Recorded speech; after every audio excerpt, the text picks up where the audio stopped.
Hey, USC Trojan fans, are you going to dwell on it or are you going to get back on Traveler? You are Locked On Trojans, your daily podcast on the USC Trojans, part of the Locked On Podcast Network, your team every day.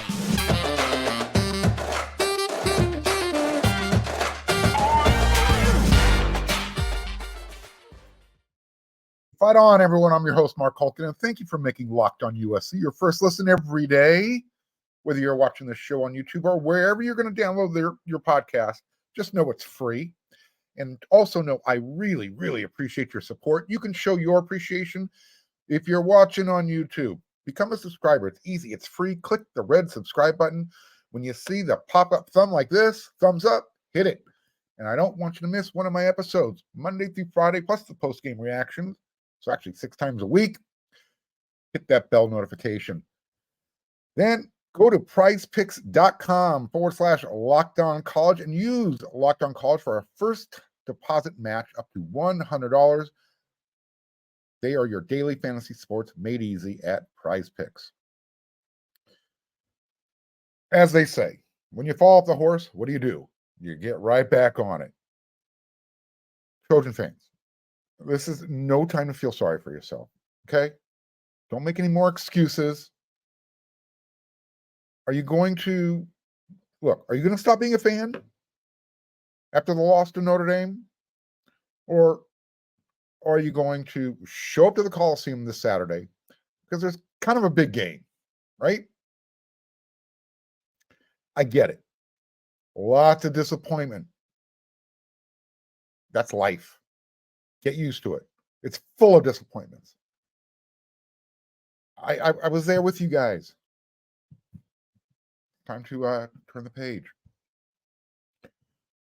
Just, again, remind yourselves, as much as we want it to happen, going undefeated is hard. Doesn't happen too often. Sometimes going undefeated takes some luck. I understand the biggest issue is that team didn't look prepared to play the game. I get it. We've talked about it on these last 2 shows. You caught my Sunday reaction. You caught my episode yesterday on Locked On USC. If you didn't, go watch it. You can do that when you're done with this episode. So, again, being prepared and being lucky, typically those things go hand in hand. You create your own luck sometimes. USC did not give themselves a chance to create any luck when they were in South Bend, Indiana. But again, it's time to move forward. The loss to Notre Dame, look, it didn't help USC's playoff chances. I feel very confident saying that. Did it affect their playoff chances? Maybe. But it hasn't touched the Trojans' chances of winning the Pac-12 conference for the first time since 2017. And there's still a chance for the playoffs. Look, the Trojans still have to win out the rest of their games. They have no room for any more hiccups, right? They burped, belched, and vomited all over the place in South Bend, Indiana. So look, they have to win out, and then they're going to need to have a little bit of luck along the way from other teams in front of them losing, and that will happen. So when USC beats Utah on Saturday, yeah, I'm going there. The Utes at that point will then have 2 conference losses. UCLA has a loss, so does Oregon, and let's be honest, Washington, they've escaped a couple of close calls. I get it. Once at home, they just beat Oregon, rivalry game. They got some help from Oregon's coaching decisions. And Arizona gave Washington all they can handle on the road. You just saw, if you aren't aware, Arizona went up to Pullman, beat them 44-6. So all USC can do from this point forward is beat the teams that are left on its schedule. But they have to send a strong message at the same time. They can't just be getting by. They need to start sending a message. I have very little doubt, almost zero, that USC's locker room went from sad and disappointment to probably really angry and pissed off at themselves by the time they were done watching their game film review before they got out for Monday's practice. Coach Riley said the team had a very spirited Monday practice. Didn't really elaborate on that, but I think the implication was they got after it. Utah, at least for me, I think is the perfect follow-up game to the Notre Dame loss. We're going to stop emphasizing with hyperbole. They lost the game of Notre Dame. This is actually another chance for Lincoln Riley's offense to prove it still has its mojo and can score on that Utah defense that's actually better than Notre Dame's. And that they can do it just as easily at home as they did in Salt Lake City last year. And as well as they were doing it in Las Vegas before Caleb Williams went, ouch, pulled his hamstring. Like I said, Notre Dame has a solid defense, but USC's offense gave them a lot of help. And I'm not talking necessarily about the 5 turnovers. However, the 5 turnovers.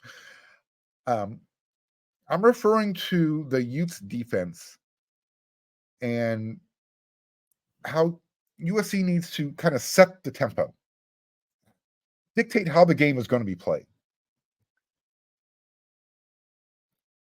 That way USC can get their own crowd involved.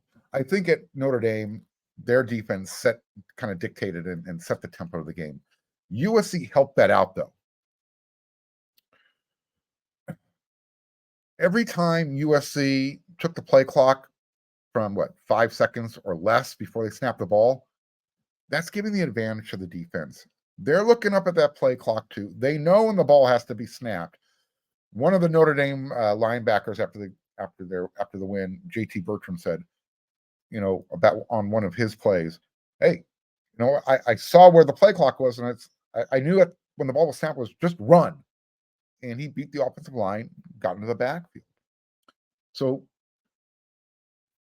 USC can help themselves on offense by making the defense maybe have to play faster.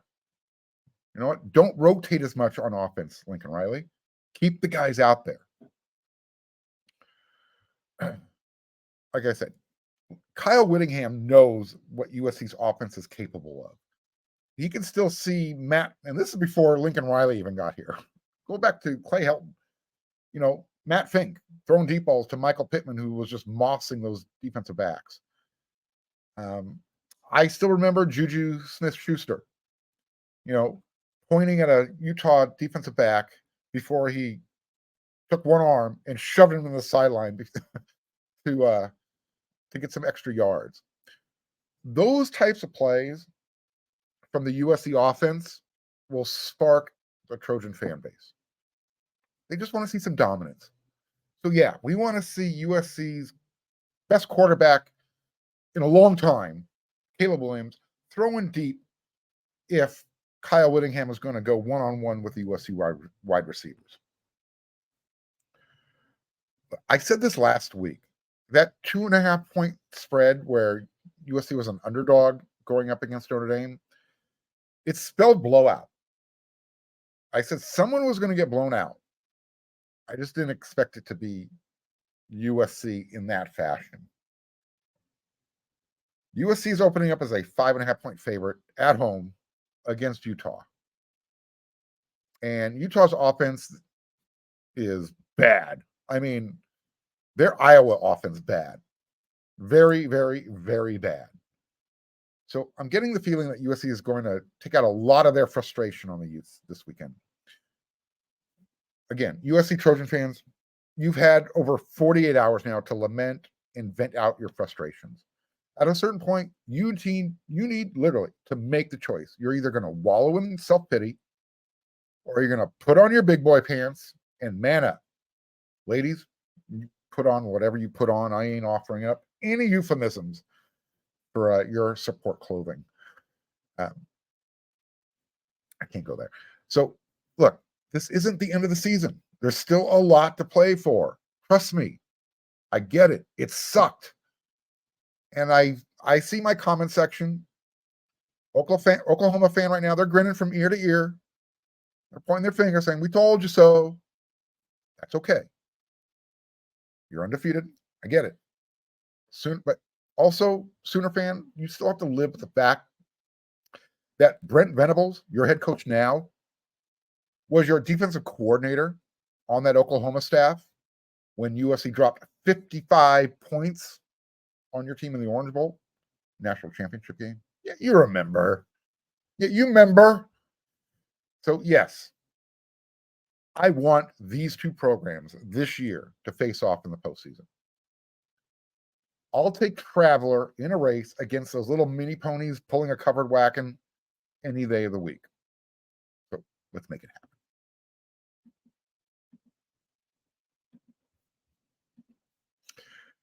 happen. These days, every new potential hire can feel like a high-stakes wager for your small business. And you want to be 100% certain that you have access to the best qualified candidates available.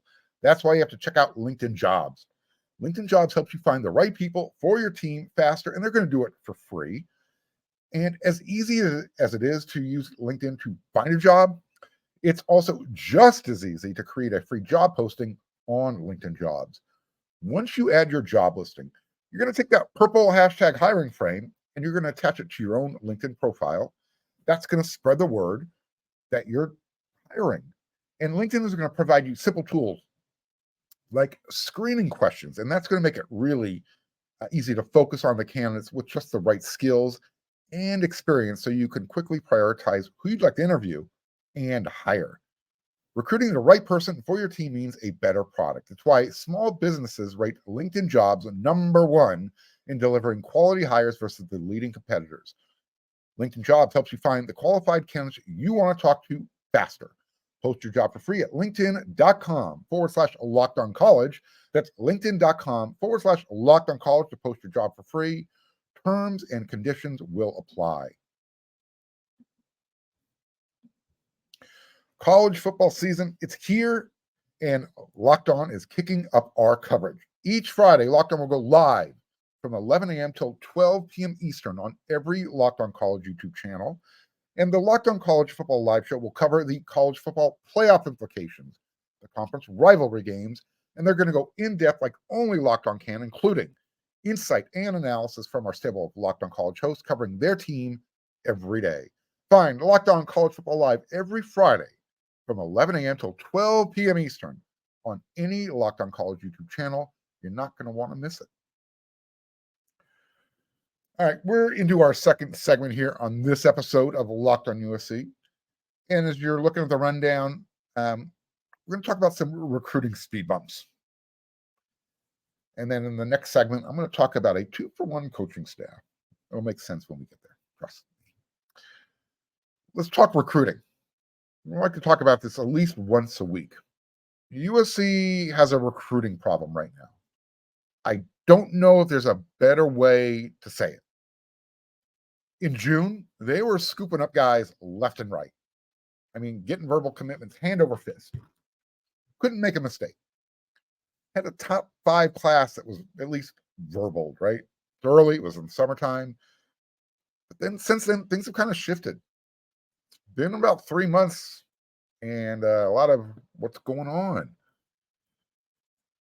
I don't think anybody should really have anticipated a big, surge of recruits. They're playing their high school season right now. USC is in the middle of their season. This really isn't the big time for commitments. You expect 1 or 2 to kind of sprinkle in now and then. USC was anticipating one to sprinkle in recently. They had, going back, from June till now, the top targets on defense they were putting USC in their final choice list. And what was happening, though, is USC was catching the bride's bouquet as the bridesmaid. Well, that happened again. Like I said, over a week ago and 2 weeks ago, I brought up that USC was feeling good about Jalen Harvey, Quince Orchard, linebacker outside, rush edge. They felt that he was going to commit to USC. At least that was the feeling from certain sources. On Monday, a couple days after USC's loss, Jalen Harvey chose the closer to home Penn State over USC. So once again, USC came up in the bridesmaid column with a defensive player. Look, I'm not surprised he picked Penn State. Right now, they've got a much better defense, and they're developing their players better on that side of the ball, at least from an optics point of view. And so when he was asked why he chose Penn State, he said, they've got a top 5 defense. Now, whether or not they do or not, maybe statistically that's what he was referring to. I haven't looked it up. Manny Diaz, Miami's ex-head coach, has a much better reputation as a defensive coordinator than USC's Alex Grinch. I'm not telling anything. I'm not coming up and pulling that out of a hat. That's a pretty common opinion across the board, across the country. With that said, USC has a much bigger issue with recruiting right now than Alex Grinch. It isn't helping the way his defense has been very inconsistent, especially when USC is focused on getting defensive players through the recruiting process. Like I said, no one should be surprised when a recruit on the other side of the country stays closer to home. The bigger problem for USC is USC's NIL approach, name, image, and likeness. It's an issue for their recruits on the West Coast because they're not getting them. They're losing them. There is so much NIL money being tossed around at the recruits right now. And it's not just about getting paid when you commit. Oh, no. It goes much deeper than that. You're going to get paid multiple times before you even put pen to paper. I don't know if you're aware of this. First, recruits are getting paid just to take an unofficial visit. I brought this up before, but I want to reaffirm this, emphasize this, because I heard something over the weekend that really just blew me away. I'll get to that in a second. Then behind door number 2, recruits are now asking, and this is what I heard from somebody who was in the know, a coach who was on a college football staff and is now working in the same capacity, but he's not with a team. I don't want to divulge too much. Recruits are now asking, or should I say, they are telling programs that, hey, for X amount of dollars, and usually it's mid 5 figures, that if you pay me this amount of money, I'll put your program in my top whatever list, my top 5, top 10 list. Yeah. Now, for some programs that are kind of on the come, they're coming up, that helps with their optics. They might be willing to do that for, 1 or 2 recruits. Think programs like Colorado, Kansas, those types of programs that they've got a really bright future right now. At least it appears that way. They might be willing to say, all right, hey, yeah, here's $10K. Put us in your top 10 program, top 10 list. And they know they're not getting their player, but it doesn't matter. It might, kind of raise an eyebrow of another recruit saying, hey, well, you know what? That guy had Kansas in his top 5. Maybe I'm going to give Kansas some more serious consideration. And then obviously, so you have those first 2 levels of getting paid. And then obviously, you have the bonus signing deal on letter of intent day, multiple days. Like I said, I recently heard a story where a high school level quarterback, he asked one program for $50,000, and he said, "I'll put you in my top 5 list." And the coach he asked, these guys had a long relationship, well before the recruit went through the recruiting process. When he asked the coach this, coach hung up on him. Last week, before the USC traveled out to Notre Dame, there was a Lincoln Riley interview that was published where he was talking about the NFL head coach lifestyle. and how when the season ends, there's no recruiting to deal with. I have zero idea when that interview was conducted, but the timing of it was really interesting. Couldn't have come at a worse time, especially with the result that we all watched on Saturday. Because, USC came out, they tripped over their two left feet, and now all of a sudden the perception isn't great when everything starts to kind of ferment. USC's defense hasn't really improved. The offense is kind of trying to find its identity. They just lost to Notre Dame in embarrassing fashion. And we're reading about Lincoln Riley talking about his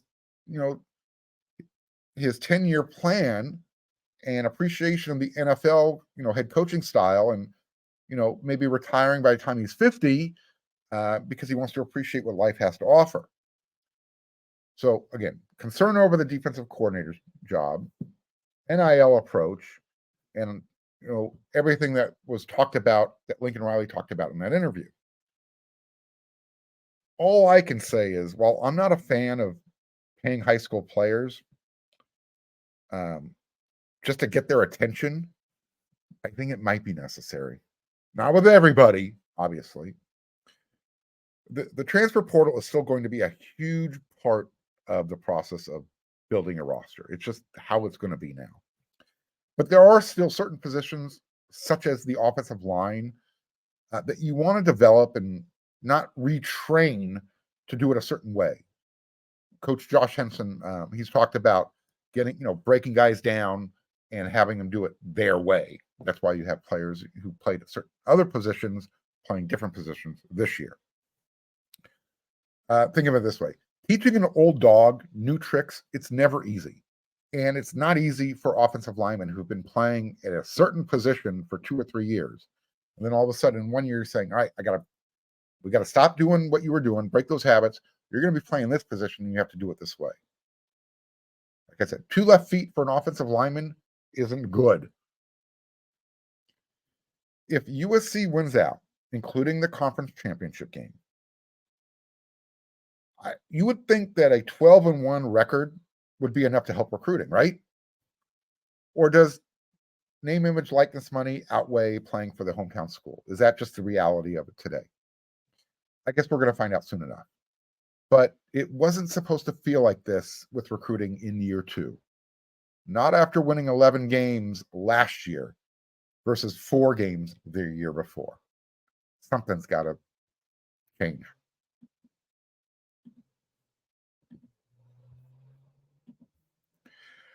PrizePicks is the largest independently owned daily fantasy sports platform in North America. They are the easiest and most exciting way to play daily fantasy sports. It's just you against the numbers. Instead of battling thousands of other players, including those pros and the sharks, you pick more than or less than on 2 to 6 player stat projections, and then you just watch your money roll on in. PrizePicks is a skill-based, real money daily fantasy sports game. PrizePicks offers projections on any sport that you like to watch: college football, college basketball, the NFL, NBA, hockey, you name it, they got it. You pick 2 to 6 players, and if they will go more or less than their PrizePicks projection, you can win up to 25 times your money on any entry. At PrizePicks, you aren't competing against other people. It's just you versus the projections available.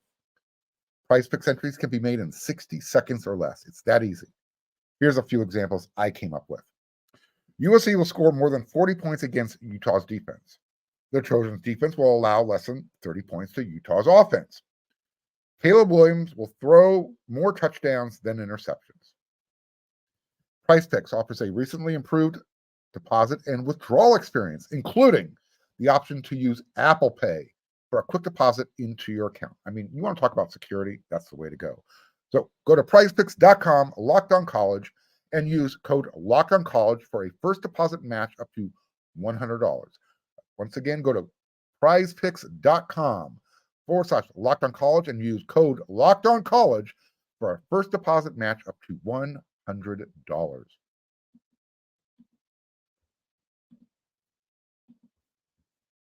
All right.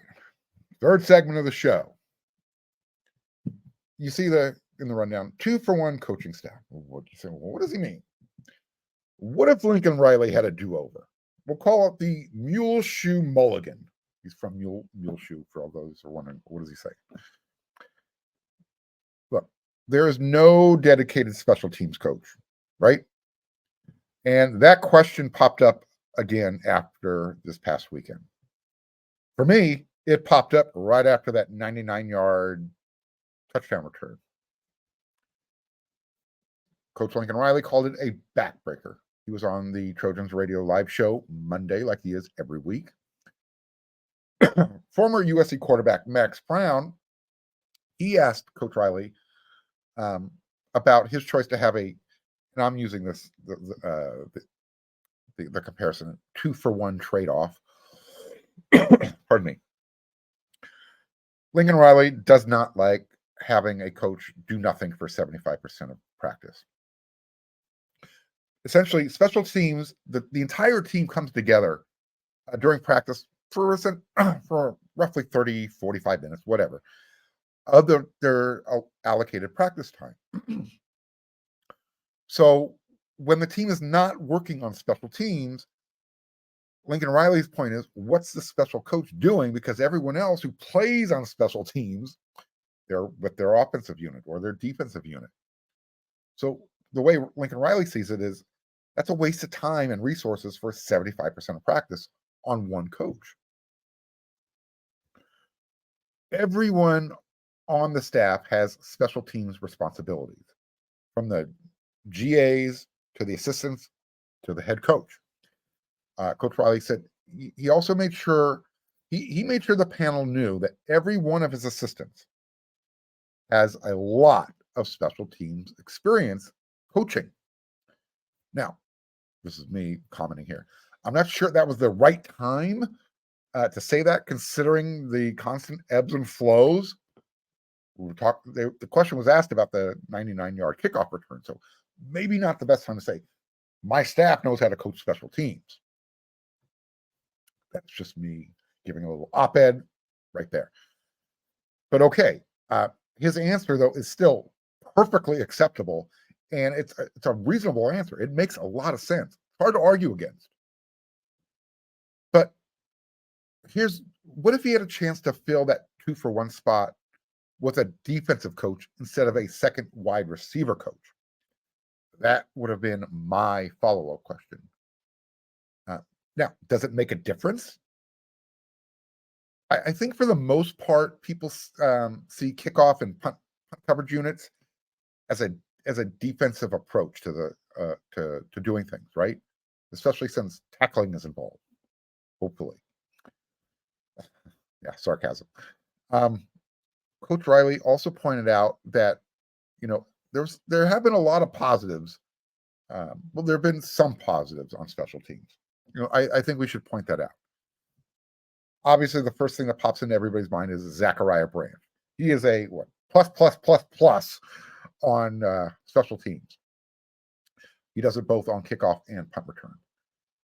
Eddie Chapliski, he's having a really good season punting, despite what some might think. I mentioned it on either yesterday's episode or Sunday's post-game reaction. He had 3 punts. Each one of them averaged 50 yards a pop. That'll get it done. Dennis Lynch, he's got a strong leg on field goals. Now let's work on those kickoffs. Let's get him into the end zone. And I'm not picking on Dennis. Eddie's had a difficult time doing that too. So I don't know. Obviously, don't kick it down the middle of the field. If you can't get it into the end zone for a touchback, angle it. Like I said, I'd be curious if he sees the defense as needing an extra coach now, more so than the wide receivers. I know most Trojan fans would say, yeah. This is what tell me what you think. Let me know in the comment section. And this week on one of our episodes of Locked on USC, I'll answer some of the viewer questions and read some of the comments. So tell me your thoughts on it.